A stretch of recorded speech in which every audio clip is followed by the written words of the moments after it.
Ladies and gentlemen, in the red corner, hailing from the state of Nevada, representing the Steam and Wise Guys, it's the always feared Vegas Odds Maker. And in the blue corner, the crowd favorite from South Florida, Mark Winning Picks Lawrence. And now, let's get it on! Against the spread, Winning Picks with Mark Lawrence. Hi, everybody. Welcome once again. This is Mark Lawrence along with Victor King, and we're going against the spread on this weekend's NFL and college football cards. And Victor, as far as football seasons and excitement go, it couldn't get any better than it started thus far this year.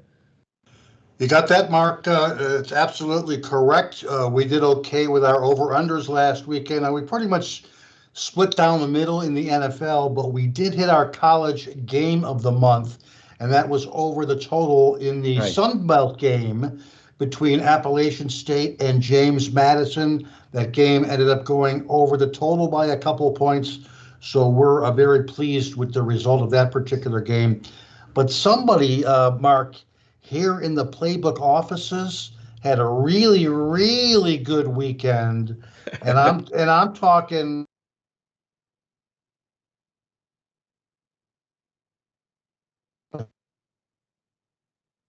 6-0 weekend, combined college football in the NFL. And I know Mark's not going to say a lot about it because that's not the kind of guy he is. But someone's got to at least take a minute to mention the great weekend. First off, 3-0 in college football. 3-star underdog play on James Madison, who got the outright underdog win over Appalachian State, the Mountaineers game that I just talked about 30 seconds ago. The 3-star on the Florida Gators getting the double digits against Tennessee, and they had that furious fourth quarter comeback where they didn't win the game, but at least they got the ATS number. They lost by 5 as underdogs of +10 to +11 in that game. And in fact, they outstanded Tennessee in that game as well. And then what about that beautiful Saturday night game? 5-star game of the month. Kansas State +2 touchdowns against Oklahoma. Didn't even need the points as the Jayhawks won.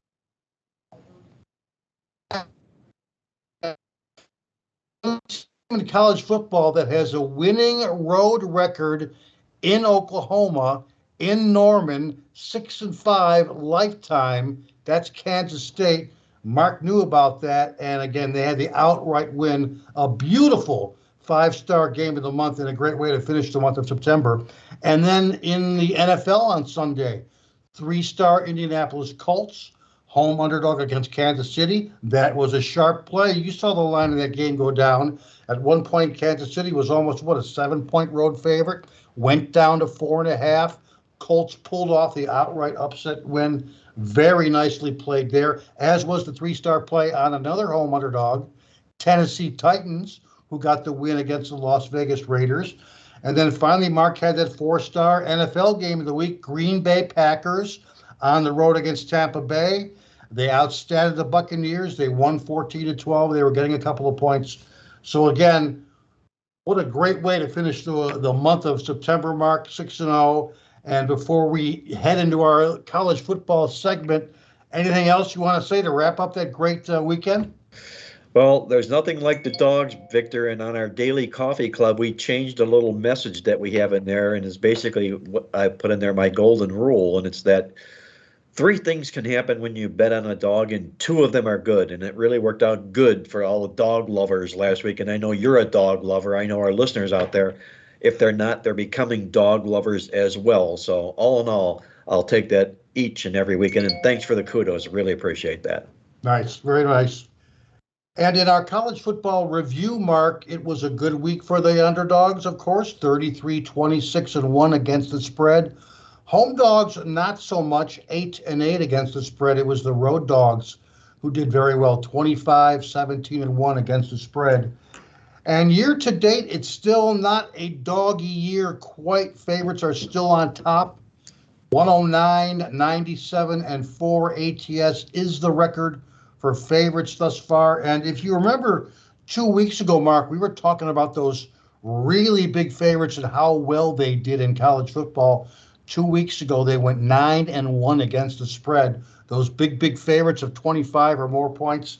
I'm sure you'll remember we talked about that. Yes. Well, if you followed that pattern this last Saturday, you had a bad day because home favorites of 21 or more points last week only went 5-9-1 against the spread. And my vote for the most embarrassing of those home favorites probably has to be our hometown boys down here in Miami, and that would be the Hurricanes, who were hosting Middle Tennessee State, the Blue Raiders, as a 25.5 point favorite. And not only did Miami not cover the game, but they didn't win the game. In fact, they lost by double digits. They lost by 14 points in the game. They were outstatted 507 to 367, and it turned out to be a horrific, ugly ATS loss of 39.5 points. Victor, not only that, they also never led in the football game. And I came across this, and I had to tweet this out, that when Middle Tennessee State won the game, I think the regents at Middle Tennessee State probably weren't all that surprised, just given the fact that Middle Tennessee State has never lost a football game against Miami of Florida. They played them 3 times. They won all 3 games on the scoreboard. There you go. Absolutely. Also, Mark, I might add that if I had any sort of observations from last week in college football, for me, it seems like the fact that the coaching carousel is pretty much in full swing. You know, these days we're getting something like, what, one college football coach fired each week just about. Last Seems week to it be. was Yep. Georgia Tech's coach Jeff Collins. 2 weeks ago it was Herm Edwards of Arizona State. 3 weeks ago it was Scott Frost from Nebraska. Now, actually, these were 3 of the 4 hot seat coaches going into the season even. And you could probably say another guy who was on the hot seat was the 4th guy, Auburn's Brian Harsin. And he could very well have joined that trio of other guys if Missouri had not fumbled a likely game-winning play in overtime last week in that game. And, of course, you know, if Harsin falls to LSU this Saturday, he could be that Power 5 coach that is canned this particular weekend.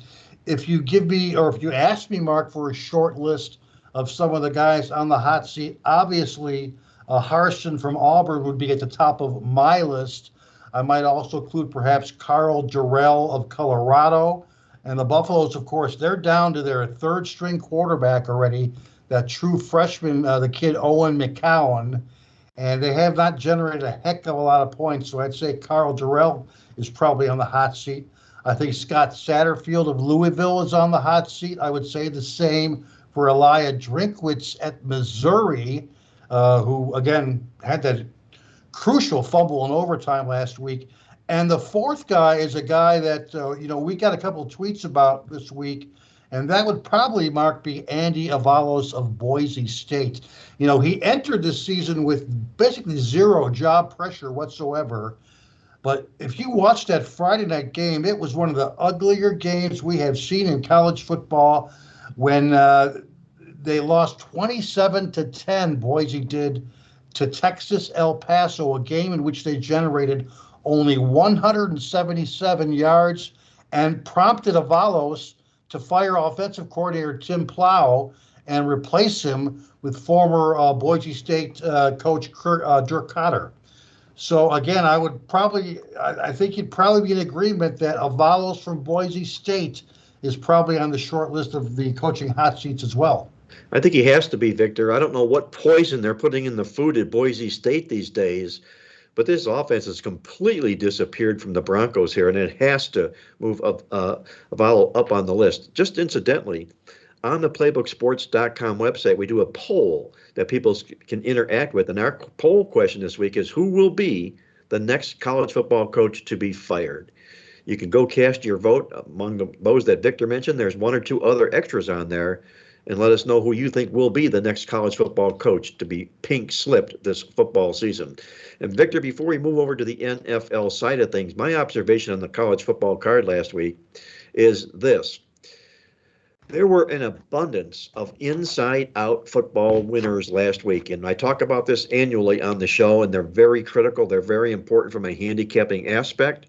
And now that we're into October, it's really critical that you look inside the numbers at how these football teams are doing. We do that in our midweek alert statistical newsletter, and we found last week that this abundance of teams that won football games yet lost the yards, it's mind-blowing. I think there were 16 or 18 of them on last week's college football card. And I would say that the red alert would have to go out on the football game again with Tulane. They lost to Southern Mississippi as a double-digit favorite last week, despite the fact that they out-yarded them by almost 200 yards in the game.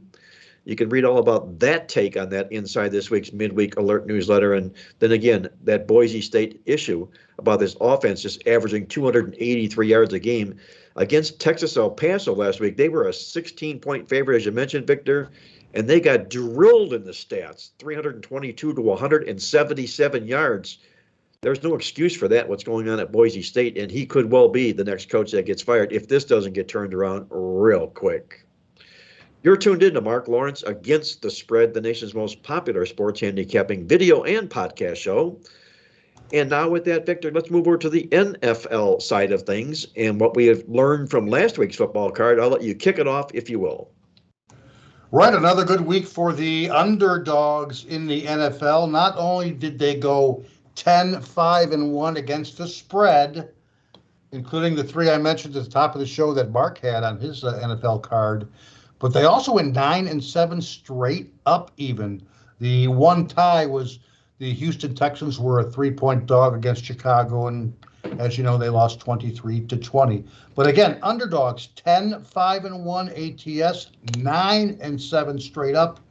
Road dogs 5-1-1, home dogs only 5-4. And that brings us to a situation which has been dynamic in the NFL. In just the last couple seasons, road dogs have been extremely hot in the NFL. In fact, since the start of last year, especially in non-division play, non-division road dogs last 2 years, 65, 48, and 2 ATS. That's right around 60%.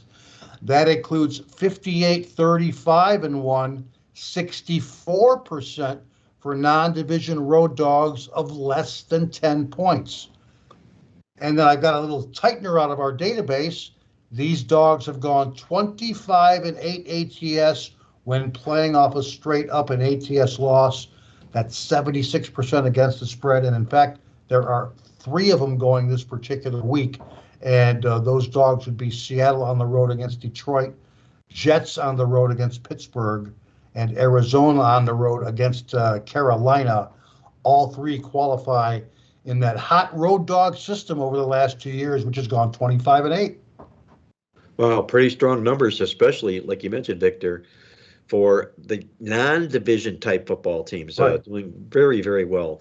What I learned in last week's football card is almost a reiteration of what I talked about on the college football card last week. Once again, an abundance of inside-out stat winners in the National Football League last week.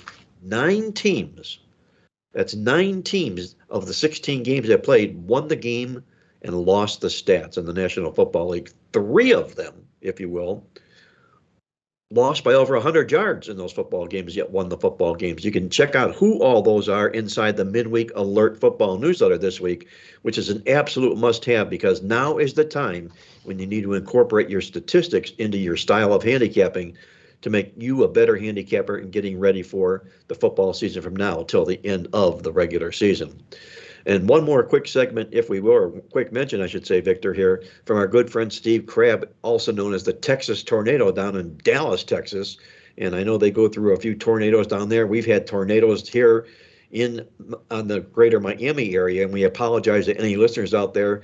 If this video cast is sort of freezing or breaking up on you, it's because we are dead center here in South Florida with the hurricanes going on right now. Fortunately for us, for Victor and I, and our families, we're on the opposite side of the coast, but we're still being affected with tornadoes, which we had quite a few of yesterday in the area. So in that regard, from the Texas Tornado. He brought up the concept. We mentioned it last week about the most embarrassed team in the National Football League and how they tend to respond really rather well the next week.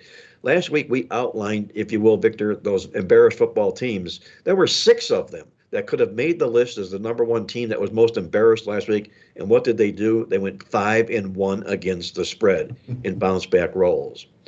I don't think I have to be any surprise at all if I mentioned to you the candidate who I think is obviously number one team this week, the most embarrassed team in the NFL, Victor, I would say would have to be the LA Chargers after last week. I would agree, Mark. They got outstated at home against an upstart Jacksonville team by over 100 particular yards in that game. They're on the road this week against a Houston, Texas team, and we will definitely see how they rebound. And I want to throw out 2 teams who I believe should be embarrassed who played each other last week. And did you see that Sunday night game? If you did, there's a good chance that game probably put you to sleep. That's for sure. San Francisco and Denver. Neither team had more than 260 yards of offense in the game. The final score was 11-10. That's some embarrassing football on Sunday night. In fact, both of those teams, Mark, I think should be embarrassed. That should have been the National Football League chess match of the week because that's Definitely. what it was. Oh, and one more thing, Mark. We've got to touch for a minute or two on this low-scoring season in the NFL. Yes. Now, last week, 8 games went over.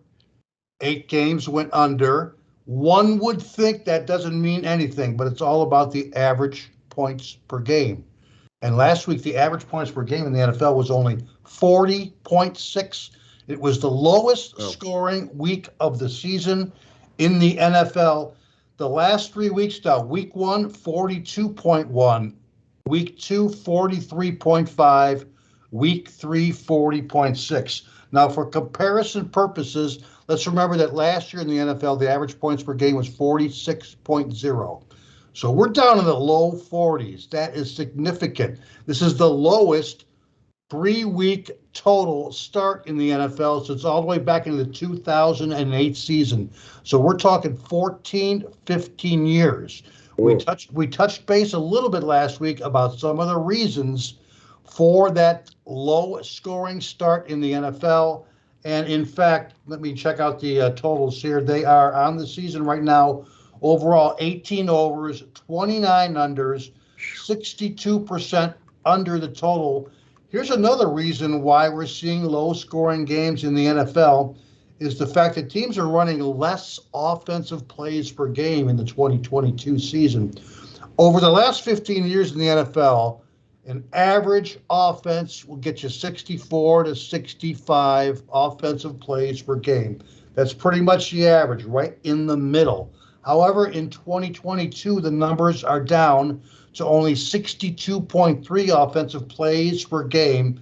And that may not seem like a lot, but it definitely is. So on average, we're seeing approximately 6 to 7 less total plays on offense per game than we are used to seeing. And it's another reason why it's been so low scoring after 3 weeks. Well, it didn't help at all, Victor, as you mentioned, that Sunday night clunker, if you will, between the 49ers and Broncos. San Francisco's sort of semi-famous for that because they love to run the football, which chews up the clock and makes their games more defensive and shorter scoring type football games. And, there was an oddity also in that football game. I think we called it out in the newsletter this week. The final score of the game, 11-10.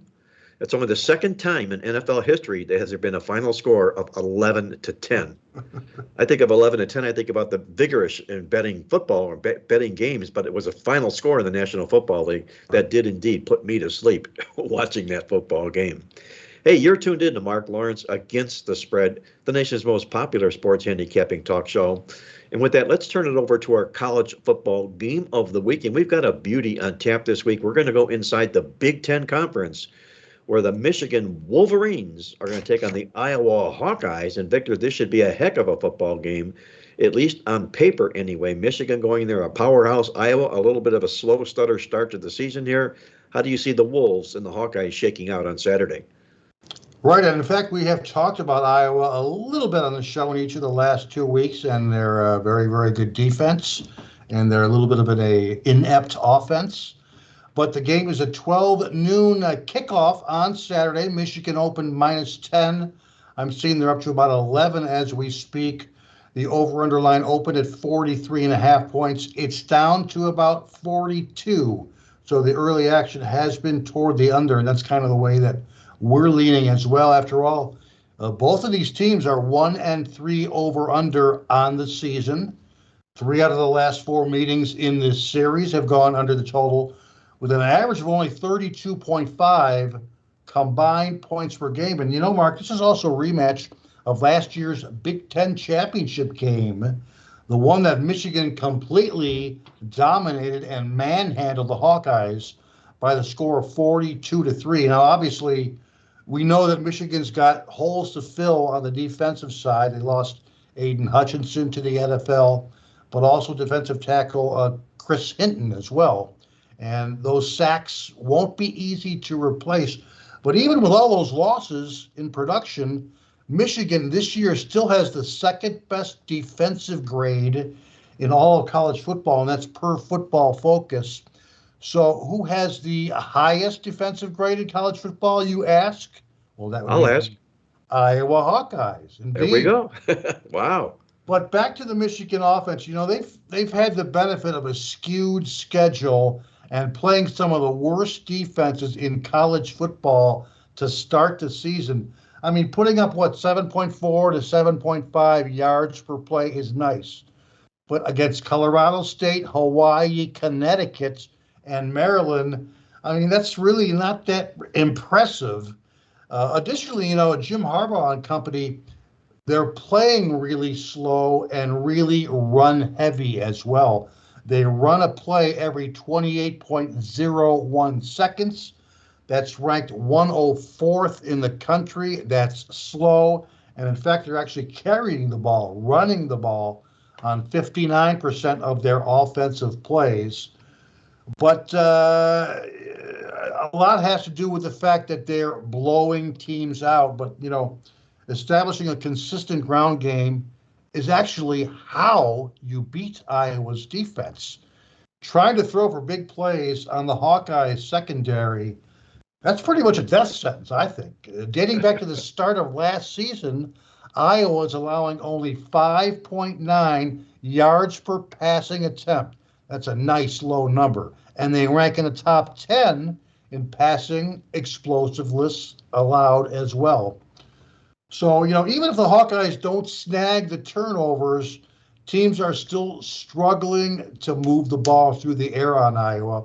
And it's why they've given up only 2 offensive touchdowns in their 4 games thus far. Ooh. And as far as the Iowa offense, it's bad. They're only gaining 4.4 yards per play. They rank 130th in the country in expected points per play. And they even run at a slower pace than Michigan at 28.10 seconds per play. So, I mean, everything says a defensive slugfest in this game. I agree. I only have 36 to 37 total points projected for the game. So, Mark, for me, I like the value on under 42 points in this Big Ten game. A lot of cases for the under in this football game. 2 really staunch defenses going toe-to-toe. That major revenge for Iowa, as you mentioned, Victor, from last year at home.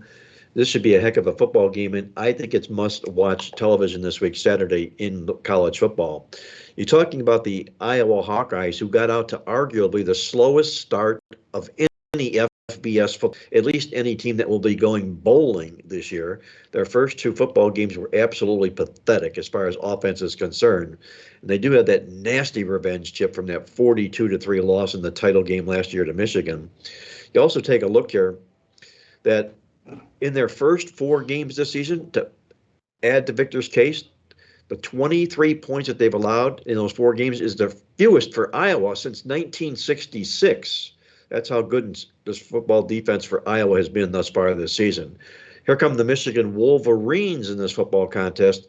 In the series, the last 6 times they've been favored at Iowa in the series, they're 0-5-1 against the spread.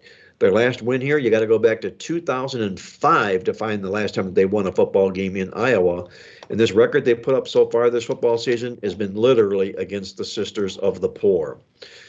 I'm going to use the Iowa Hawkeyes in this football game. As you know, Victor was also a big play in the Playbook football newsletter this week.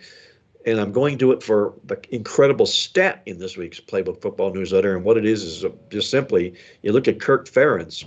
He's lost in his last 57 football games. He's lost only 2 times by double digits. That makes him 55-2 to the number that he's being given in this football contest here. Give me Iowa plus the double digits for my side in this football game. And I say once again, you're tuned in to Mark Lawrence Against the Spread, the nation's most popular sports handicapping talk show. We're being sponsored by our friends at mybookie.ag, where they'll offer you a double your first deposit bonus. All you need to do is log on at mybookie.ag to take advantage of that double your first deposit bonus at mybookie.ag. And with that, Victor, let's hop it over to the National Football League side of things for our NFL Game of the Week. And what do you say we go across the pond and hop over to England for the first of our international football games this season when the Minnesota Vikings take on New Orleans in London, England. Victor, how do you see this game shaping up over in London? Across the pond we go. That's definitely correct. And we talked a little bit last week about the fact that the international series is back with 5 international games scheduled in the NFL in this 2022 season. And this week it starts at the Tottenham Hotspur Stadium. Now, this is the first and only stadium to be specifically designed for NFL games outside of North America. And of course, in week 4, it will be the New Orleans Saints taking on the Minnesota Vikings, with the game opening at 44.5, and it's down to 43.5 as we speak. There's even a couple of 43s out there as well. Now, what I can tell you is that both of these teams on the season, that's the Vikings and the Saints, are both 1-2 over under. Minnesota went, let me see here, they went under the total against Green Bay in week 1, under the total in that Monday night game against Philadelphia in week 2, and over the total, but only by a half a point last week in that home game against the Detroit Lions. While New Orleans, let's see here, they started the season with a over the total division game on the road against Atlanta, and they're off 2 unders in a row against the Tampa Bay Buccaneers and last week against the Carolina Panthers as well. So again, both teams at 1-2 over under on the season. Now, what I can tell you about this Tottenham Hotspur Stadium is that 4 games have been played at this stadium thus far. And in fact, those 4 games have gone 3-1 over under, with a pretty high average of 49.5 combined points per game. But before you run out and you decide to make a wager on the over, there are some additional numbers out of our database that actually might make you pause a little bit. It actually might make you go the other way. Since 2017, all regular season neutral site games have gone 67% under the total. Ooh. That's 6-12 over under, 41.3 combined points per game. Now, again, we're talking about neutral site NFL regular season games. They could be in Europe. They could be in Mexico. They could even be a team that has their home game canceled because of weather and then plays it at somebody's other stadium. Like Hey, Victor, there'll be one playing this year. You'll be glad to know in Germany this year. You got that right. We've got a game coming up in Germany, but I believe it is in late October, and we're definitely going to be looking forward to that particular game as well. We also note, Mark, that the last 14 neutral site games played in week 11 or less with an over-under line of greater than 40. They've gone 2-12 over-under, including 1-9, 90% under in non-division play. So, yeah, we've got some conflicting trends in this one. We may consider the pass right now. But for me, here's a clincher, is that in all of these neutral site games, if it's a game involving 2 teams from the NFC conference, they've gone 1-9 over under since 2005. only 37.3 points per game. If anything, it's going to be me playing the under in this particular game. Again, we think there's about 4 to 5 points of value with the Saints taking on the Vikings. Victor says pass, probably lean under in this football game, in that game across the shore, this tea and crumpet games. Used to be played before the Queen, and they used to say long live the Queen in England, but unfortunately Queen Elizabeth has passed. She did live a long life, and I'm sure there'll be a tribute to her in this football game at some point during the football contest. And a quick note to our listeners out there that this game does start at 9:30 a.m. Eastern, so it's an early start. If you have interest in the game, you'll want to note that. And also, if you're in any contests or pools where you have to have your play submitted on Sundays, you have to get this game in early and get all your plays, because it is indeed a 9:30 a.m. Eastern start. Take a look at the Minnesota Vikings in this football game. They rallied late last week to beat the Lions. In fact, they were sitting on knocking a lot of people out of the survivor pool in Las Vegas at the Circuit. We'll talk with Andy Iskoe about that in just a moment or so. But they did rally to beat the Lions in that football game. They won the game and were another one of those teams that lost the stats in the process. They've also lost the money in 4 of the last 5 games against teams out of the NFC South.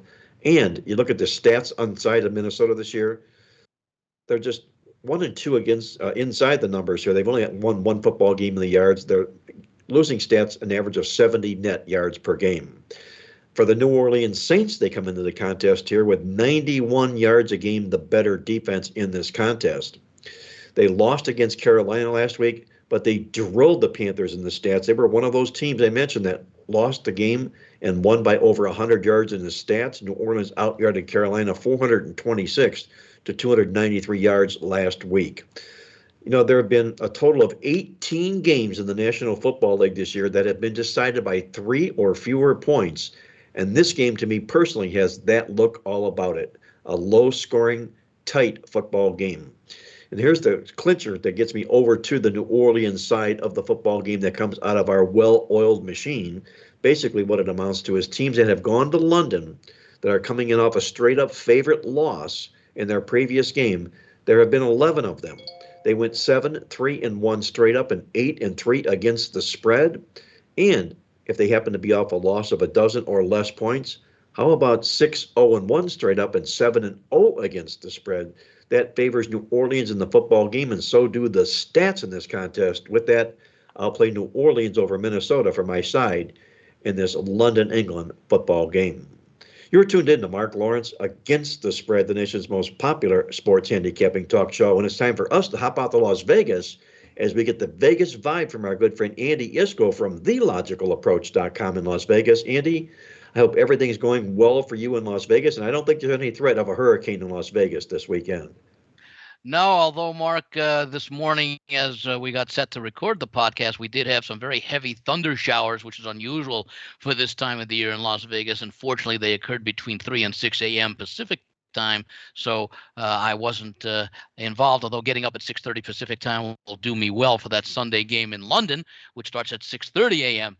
Pacific time. And speaking of London, 2 points about London and the game you and Victor were just discussing. I wonder how long it'll be, if it hasn't happened already, that the New York Post, one of the more entertaining newspapers that's been around for a few hundred years, will begin referring to the new king of England as a King Chuck III instead of King Charles III. And getting back more importantly towards football, I wonder what the New Orleans Saints did to get the schedule that the NFL gave them this year. They opened with 3 consecutive division rivals, 2 of which are on the road, and now they have to travel over to London. So, you know, maybe that was just a little extra something from Sean Payton and Bountygate, now that he's no longer there, but that issue, I guess, never was resolved. Because that's I can't remember a team opening with this brutal a schedule, so it'll be interesting to see how the Saints respond and maybe just give it to the NFL for, I think has to be generally agreed as unfair treatment. I might think, Andy, that you could also throw into the mix of that argument the Kansas City Chiefs, who have a little bit of a daunting schedule to open the season this year, as well as their first 8 games are all against teams that were in the playoffs or playoff eligible last football season. So nonetheless, there are some teams that can obviously make that claim about being slighted by the NFL in terms of schedule making, and New Orleans certainly has to be one of those teams. Can I throw in my 2 cents, guys, real quick on this? Yes. In also in regards to this particular game, these international games, they usually accompany a team taking a week of rest afterwards, but it's not the case in this game either. So talk about getting screwed by the schedule makers. The Saints or the Vikings, neither team has a bye next week either. Yeah, I would say they should either get a bye before the game or after the game, one or the other. I think the NFL really needs to address that. From you play a 17-game schedule. That's the shortest by far of any professional sport, college sport for that matter as well. College football also playing very short. Is that each game becomes so important, and you really do the teams and their fans a disservice by putting them in situations where they're traveling several thousand miles and they don't have any rest before or after. That's a lot different than playing on a Thursday night when you're just traveling within the United States. So, Victor, I think you make a very good point, and I really believe the NFL should do a much better job at when they prepare their schedule to consider the overall impacts and what it does on the product. Andy, correct me if I'm wrong here, but I believe I read somewhere where teams who come back from London and are playing without rest, that was a voluntary choice made by the team. I think they have the option to, yes, declare that we want to have a week of rest afterwards, or if we do not, they'll be scheduled as such. I believe that's the case. And if it is, I find it surprising that both of these teams would say, no, we don't want rest. I recall something along those lines, too, and I believe if and you might be aware of it because it affected the Dolphins. I think within the last year or two, Miami did agree to that, but I think most teams did not. So I think that even if the NFL, and maybe it had to do with the way that their schedule set up, but I think that for fairness overall, that they really just should not. I think it also increases the risk of injury due to all that travel and the things involved related to distractions. I can assure you that both of these teams probably said no for one simple reason. It's just that they did not want to take their week of rest this early in the season. They would probably much prefer it later on in the season when it perhaps could arguably be more useful. We'll find that out. But anyway, 9:30 a.m. Eastern, 6:30 in Las Vegas for Andy to set that alarm clock to get up and watch this football game coming. That's assuming I don't stay up all night. That could be a good assumption as well. Depends on how Saturday's games go, I suppose. I would think so too. Well, Andy, as we always customarily do on the show this week, I know the contests have been never more popular than they are right now in Las Vegas these days. And if you could do our listeners a favor and bring us up to speed on what's happening as far as the contests in Las Vegas are concerned through last week. Sure, I'll go through the contests in the order of start with the Golden Nugget. That's the one contest that combines college and pros. The entry fee $1,000. You pick 7 games per week over the course of the entirety of what the NFL season is. So it's an 18-week contest. Only 128 entrants this year, so it's a very competitive field. We have one leader so far who is at 15-5-1. Through 3 weeks of that contest. That's a winning percentage of 75%, and they do it in terms of points: 1 point for a win, half point for a push. So that contestant is at 15.5 points. There are 10 contestants right behind at 15-6, another 3 at 14-6-1, and another 6 at 14-7. And then it goes down steadily from there. So that's the Golden Nugget College and Pro Contest. And as I've mentioned in the past, it does draw a lot of attention from those bettors and handicappers who concentrate almost exclusively, if not exclusively, on college football. They do present the entire board. In fact, you can even play the Thursday and Friday night games in the colleges as well as the NFL Thursday night football. So that contest has been popular, and it's been a very sharp contest as far as drawing some of the more sophisticated and successful college players here in Las Vegas, and of course, because proxies are available elsewhere around the nation when they come into Vegas and sign up. So that's the one high-end college football contest that we like to keep track of. Looking at the Westgate contest, we've got the Westgate Super Contest Classic and the Super Contest Gold. The difference being the entry fee. The Super Contest Classic, $1,000 entry fee. The gold, a $5,000 entry fee. 30 places get paid for the full season contest in the Super Contest Classic. Plus, there are in-season mini contests, 3, 6, and 9-week versions. In the gold, winner take all. So with their 80 contestants this year, that's a $400,000 prize going to one individual. I do believe there are tiebreakers, so it will be one individual, unlike the Survivor contest where they split the winning pot in that contest amongst all those who end up being eliminated at the same time and are the last ones remaining. Looking at the Super Contest Gold, there is one leader at 13-2 for the season, 11 more at 12-3, and 10 are at 11-4. In fact, more than half the field, a total of about, I think it's 49, if I've got it correctly, 48 who are hitting at 9-6 or 60% of better out of the 80 contestants. So that's a nice start for those contestants, especially given some of the surprises we've seen. And Mark, as you mentioned, those 18 games that have been decided by 3 points or less through 3 weeks. So we've only been 48 games, so more than a third of all those games have been decided by that small margin. Looking at the Super Contest Classic, that's the format, by the way, for both contests. For listeners and viewers who are not familiar, you pick 5 games per week in each contest, or in either contest, whichever one you're in. You may be in both, against a static point spread. It's generally the point spread as of late afternoon on Wednesdays here in Las Vegas at the Westgate. You make 4 picks a week each week for the 18-week regular season. Coming into last week, week 3, the consensus of the top 5 selections in the Westgate Super Contest was a nice 6-4, 3-2 each of the first 2 weeks. Bettered that this past week. They went 4-1 as the top 5 plays included Jacksonville, Cincinnati, Baltimore, and Miami. In fact, those were the top 4 plays. They were all successful. The one loser was Sunday night with San Francisco, who had 442 of the 1598. Number 1 play was Jacksonville, who had 616 of the 1598, picking the Jaguars in what may have been the most impressive effort of Week 3 in the NFL.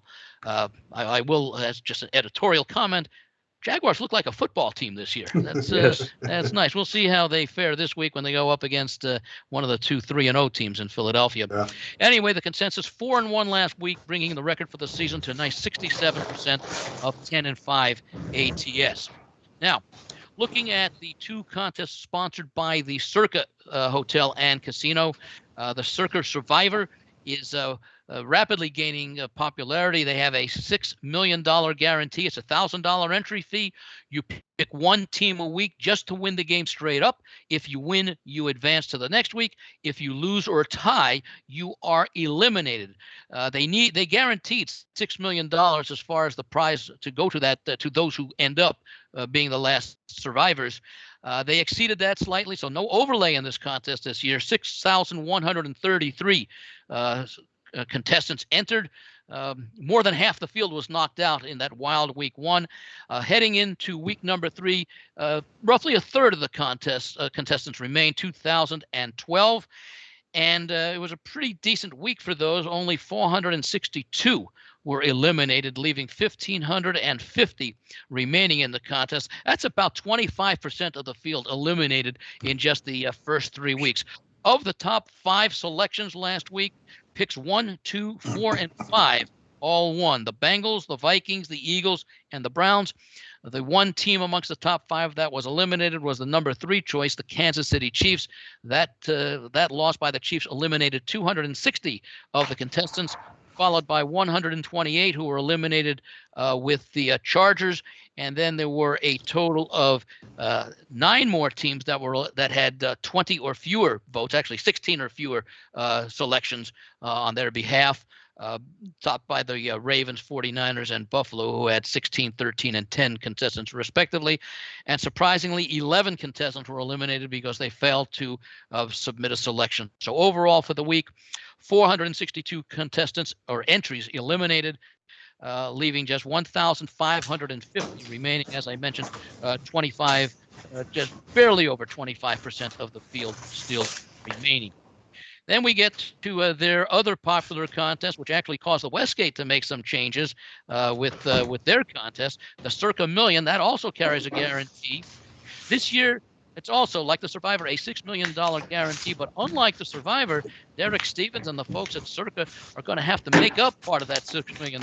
So it turned out to be a nice overlay of almost $1.5 million for the Circa Millions, as they had slightly under about 4,600 and change entries this year. Again, $1,000 entry fee. Pick 5 games a week, much along the format of the Westgate Super Contest. The consensus coming into last week, week 3, was 6-4. Again, 3-2 each of the first 2 weeks, and the Circa Millions contestant matched that record with 3-2. The winners last week were the number 1 selection, Jacksonville, 1,884 of the 4,600 plus contestants or entries had the Jags on their ticket. It should be noted that was an interesting game, and a lot of people just played the significant line move. When it was first thought that Justin Herbert would be out or extremely limited for the Chargers, the line, which was the contest line of 7, they were favored by 7, dropped down to -3, 3.5. Obviously, we saw that Herbert did start, and actually the line closed in that game with the Chargers about a 6.5 point favor. But still, a lot of contestants wisely took the +7 in that game, and of course they didn't need that. They could have laid 7, they could have laid 17. They would have covered. The Jaguars did. Anyway, Jacksonville, the number 1 choice, was a winner. The number 3 choice, Baltimore, covered their game against the Patriots and their win. And the Atlanta Falcons, the 5th most popular selection, covered their game up in Seattle. The 2 losers, the number 2 choice 49ers and the number 4 choice Kansas City, that resulted in a 3-2 week. So for the year, the contestants are 9-6 in the Circa Millions, the consensus rather. I failed to mention the standings for the Super Contest, so let me go back to that for a moment. 3 contestants are in the lead at 14-1. Another 21 are 13-2, and 53 more are 12-3. In the Circa Survivor, which of course has more than twice as many entries as the Super Contest, in fact, nearly 3 times as many, 2 contestants are unscathed through 3 weeks of play, a perfect 15-0 against the point spread. Another dozen are 14-1, 51 are 13-2, and 159 are 12-3. So a good start at the top of the Circa Millions contest for the week. I believe it's a $100,000 first place booby prize for the worst record for the season in the Circa Millions contest. One person is 1-14, so they're off to a very good. I'm sorry, 2 people, 2-14. Another 19 people are 2-13. So they've given up largely their chances of winning the $1 million first place prize in the main contest. But if you end up with the worst record, I think it's $100,000 for first and $50,000 for second, along those lines. So 2 down and 16 to go to prove yourself the worst of the worst. Andy, I like how you put it. A couple of people were off to a very good 1-14 start for the booby prize. I don't know if that was their goal, but I will say something. And actually, when you think about it, of course, the prize structure is a lot different. They're only going to have 2 winners, but you're going up largely against a smaller field if you're trying to pick losers than you are if you're trying to pick winners. Sure. But of course, that's also compensated for by the fact that you pick the winners, the top 100 get paid. If you pick losers, only the top 2. But then again, it's a smaller field. We used to have a contest here in Vegas run by Station Casinos. It was a free contest, and you picked every game of the week against I think it was straight up, not against the point spread. And the first place prize was a new house worth, I think, like $250,000, and the first place prize for most losers was the same $250,000 house. And they had a very similar prize structure. So basically, if you finished in 30th place, I think they still paid more for the winners, but they paid enough places for the losers that it actually made sense from the outset to go for the losers, because 80 to 85% of the contestants most likely would be going for most winners, leaving only 15% of the contestants looking for the most losers, which, by the way, is not as easy as one might think. Well, you mentioned those houses, and you might think that the winner that house might have had a penthouse, and the losers might have had an outhouse, or a basement. Exactly. Also, you mentioned 15-0. the first 3 weeks of the circuit contest, obviously in the running for that first quarter prize. Remember last year, I was fortunate enough with my partner to go 14-1 in the Superbook, and we won the first 3 weeks.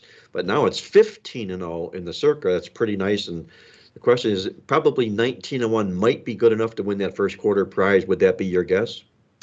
I think last year, I know I was also in contention for the first week prize, for the first quarter prize, and I think I ended up 17-3, and I knew I couldn't catch whoever was 18-2. I believe 18-2 won it last year, if I'm not mistaken. You would remember, of course, but I would say 18-2 would get you cash. I think they pay 5 places this year instead of just 3 for the quarterly prizes. So I would say 18-2 probably would cash. 19-1 could win it, except that there's somebody out there at 15-0. We already had last year going into week 4. We had at least 1 or 2 contestants with at least 1 loss, so we knew that it would take 19-1 or 18-2 to win. We're visiting with Andy Iskoe from TheLogicalApproach.com in Las Vegas, publisher of one of the finest weekly football newsletters in the country. If you want to put that newsletter in your arsenal this football season, log on at TheLogicalApproach.com in Las Vegas to get all the information for that great weekly publication. Andy, before I let you go on the show this week, I know you had a nice winning play last week with the Carolina Panthers in your free pick selections on the show here. Now, our listeners would like to know what you've got on tap this week in the NFL. It's a very interesting week. In fact, actually, the first 3 weeks have been very interesting. But what makes this week very interesting are the number of low point spread games with the lines of under a field goal or right at a field goal, meaning that for the most part, you're looking to pick the winners of the game. 1 and 2 points do come into play on occasion. Of course, 3 is still a very key number. It ends up about 15% of the time games land on 3. But keep in mind that a portion of that 15% involves the underdog winning the game by 3. So the points don't really matter in that one. It's the situation where the favorites win by exactly 3 that you're concerned about. And that's about 8.5 to 9%. Historically, going back about 20 years since. I used to use several points of demarcation as far as my database goes back, and I used to use 1991 as the start. Well, I went before that, but 1991 when they changed the playoff structure to add a couple of additional wild cards, and then more recently, now we're talking 30 years ago. So now I'm using more the 2002 as the line of demarcation. That's when the NFL last expanded, made it to the nice number of 32 teams, and realigned some of the divisions. It used to be 5 and 6 team divisions. Now it's 8 divisions of 4 teams each. So I'm using data now for it's still 21 seasons right now. 2002. This is the 21st season of that current divisional realignment. This week, I'm going to go to one of those short-priced favorites, home favorite, and I'm going to stick here in Las Vegas with the Las Vegas Raiders, a team that received a lot of hype prior to the season beginning. And when you look at it, the Raiders actually have, they're 4-3. Unfortunately, the 4 wins all came in preseason. It doesn't count for much and may very well demonstrate the value of relying on what you see in the preseason as far as forecasting a team's progress. I mean, I don't recall exactly, but I think the year the Detroit Lions went 0-14, I think they also had a very successful preseason that year. I'm not suggesting the Vegas is going to go 17 now. In fact, I think they get their first win this week against the Denver Broncos. The Vegas, they're 0-3. They were in position against the Chargers when they lost 29-24 in the opener. They had that huge 20-0 lead in week 2 at home against Arizona when they lost in overtime after a fumbled reception that could have set up a winning field goal for the Raiders. Ended up being returned for the game-winning touchdown for Arizona, 29-23 in that one. And then last week, they gave up 24 first-half points to the Tennessee Titans, and the Titans never scored again in the second half. Wow. So the Raiders were kind of interesting. They gave up nothing in the first half of week 2's game against Arizona and nothing in the second half of last week's game against Tennessee. It was the second half of Arizona and the first half of Tennessee last week that did them in. They're going up against the Denver team that has struggled early on with their offense. We all thought Russell Wilson would make a huge difference, and maybe ultimately he will be, but they haven't really been productive. You take a look, and I don't have the numbers right in front of me right now, but they've been able to move the football, gaining an awful lot of yards, but they've not been able to turn those yards into points, and that's something I cover in my in the newsletter next week when I talk about. I call it the X factor, and it basically is a measure of efficiency. It sort of encompasses the kicking game, the defense turnovers, etc., where you would think, and again, logic doesn't always hold true, but you would think if you gain the most yards, you should be right up there in scoring the most points. But that's not the case. And Denver's one of those teams where they've managed to gain a lot of yards or allow very few yards, but that's not in line with where they rank as far as points scored and allowed.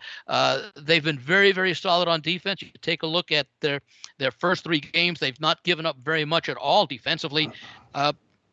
They've played a pretty decent schedule. The Raiders, somewhat of a schedule as well. I mean, you look at who the Raiders played this year. They played a pair of playoff teams from last year in Tennessee and Arizona, and then a Charger team that they eliminated on the final Sunday night of the season when a tie would have gotten them both in at 9-8. Chargers 9-8, and the Raiders 10-7. So I'm going to look for the Raiders to finally put it all together. They've played very well for most of the game. Momentary lapses have hurt them, and I think they're going up against a Denver team that I was not very not very bullish on. I was more bearish on Denver coming into the season. Remains to be seen if I'll be correct on that. But it's also an important game that the Raiders need to get a key win at a key divisional win at home. I think they get it this week. Laying anything under 3. Currently, I'm saying 2 and 2.5. I'm on the Raiders. And for one of you gentlemen there, this is not a homer pick because I've been against the Raiders this year in the first 3 weeks. Oh, believe me, we know it's not a homer pick for sure. I know that's not at all in your arsenal for sure. So I'm going to put Andy Iskoe down for the Las Vegas Raiders for his complimentary play on the football card this week. And Andy, as always, a great job on the show this week. I'm going to wish you nothing but success this week, and we'll look forward to visiting with you next week here on Mark Lawrence Against the Spread. Thank you, Mark, and I hope you and all your fellow Floridians are spared a lot of damage and uncomfortable situations with Hurricane Ian, and wish all the listeners and viewers a successful weekend as well. That was Andy Iskoe joining us from TheLogicalApproach.com in Las Vegas for our weekly Vegas Vibe. Before I get to my awesome angle of the week on the show this week, Jim Feist, my good friend, also from Las Vegas, has got a complimentary play he wants to share with you on this weekend's card. Jim, take it away. Hello, everybody. Jim Feist in Las Vegas for Playbook Experts. This week, I have a free play, and I'm giving it to you right now. USC laying a big number, 24.5, 25. And I think this is going to be a real easy blowout, probably covered by halftime. That's USC in college football, absolutely free. And make sure you copy the link at the bottom of the screen. That's pb.buzz.buzz/JF to get all my plays for this weekend. And thank you, and good luck. Thanks. That was Jim's complimentary play on the football card this weekend, and you can get all of Jim's plays online at the playbooksports.com website.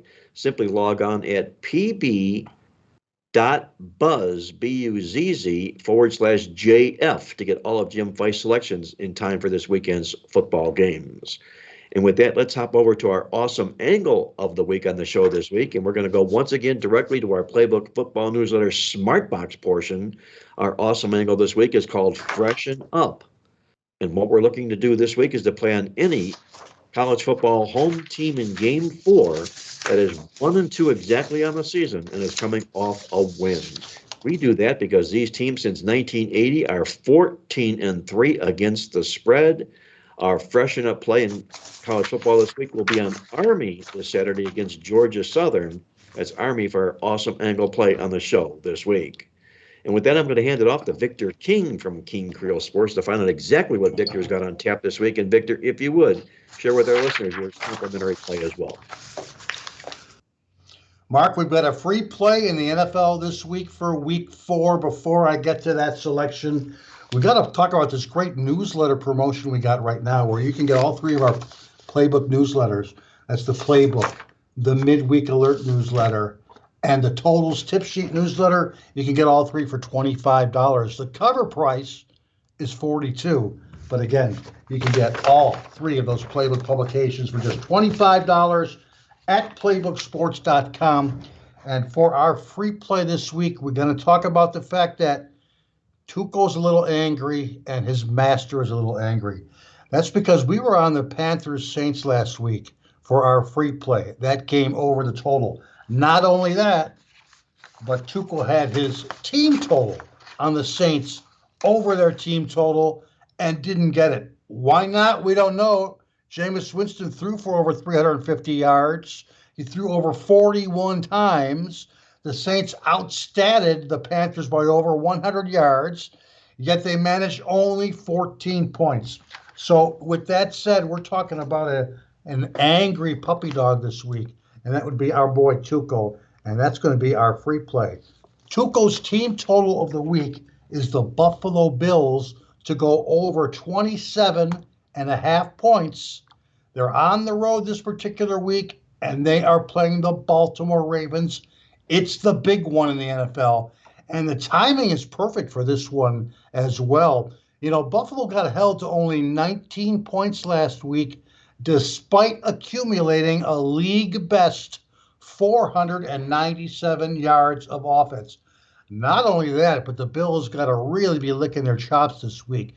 They get to face the team that had the league's worst home passing defense last year, as Baltimore allowed 282 yards per game through the air at M&T Bank Stadium. And guess who's the worst defense already in this short 2022 season? That's right, the Baltimore Ravens. They're allowing 457 freaking yards per game. They're dead last in the NFL.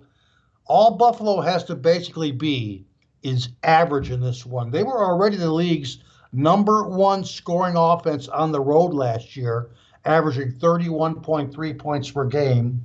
And in 2022, they're calling the league's pass heaviest offense as well. So after running an amazing 90 offensive plays last week, the law of averages says some quick, cheap points are in order this week as positive regression kicks in. And incidentally, that's Tuco's favorite new 2 words, positive regression, for the Buffalo Bills this week. You know, last season in the NFL, road favorites of greater than 2 points with a high over-under line of 51 or more, like the Bills, this week averaged 31.1 points per game. We got a pissed off Bills team. They should easily rebound with 30 or more points in week 4 action. That is your team total of the week, courtesy of King's best friend Tuco. Buffalo Bills over their team total of 27.5 points. Now, Mark, we have not come out with a 5-star best bet yet this season in the NFL, our King Creole service. We've got one this week. It's an over-under. It's a game that should be a shootout. It's a game in which we are going over. It's our 5-star NFL game of the month. Again, it's an over, and it will be available right here at the playbooksports.com website on Friday evening. You're definitely going to want to check that one out. And speaking of big games in the NFL, Mark, I believe you've got one going this weekend for week 4 action also. You mentioned about a big play this weekend, Victor. I'm doing a $99 football weekend of winners, and it features my NFL Revenge Game of the Month this Sunday. As you know, as Victor mentioned earlier on the show, we come off a dynamite weekend last weekend, 6-0 on all of our late telephone service selection plays.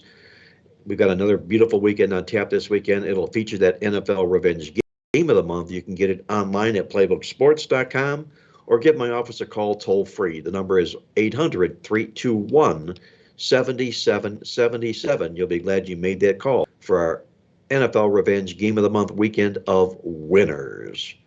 And with that, I'm going to close out the show here with my complimentary play on the football card this week, and it comes again from our Playbook football newsletter, directly from our featured Playbook upset special of the week. That happens to be the Purdue Boilermakers taking the double-digit points against Minnesota this week.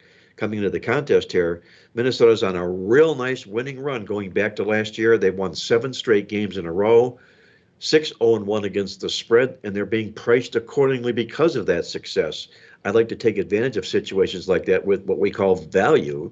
You bring the Purdue Boilermakers into this contest with head coach Jeff Brom. He's 9-3 against the spread when he's playing with Conference Revenge. Brom is also 20-6 to the spread as a dog of 4 or more points, including a perfect 11-0 to the number when he's not coming off that double-digit win. With that, we're going to grab the points with Purdue for our complimentary play on the football card this weekend.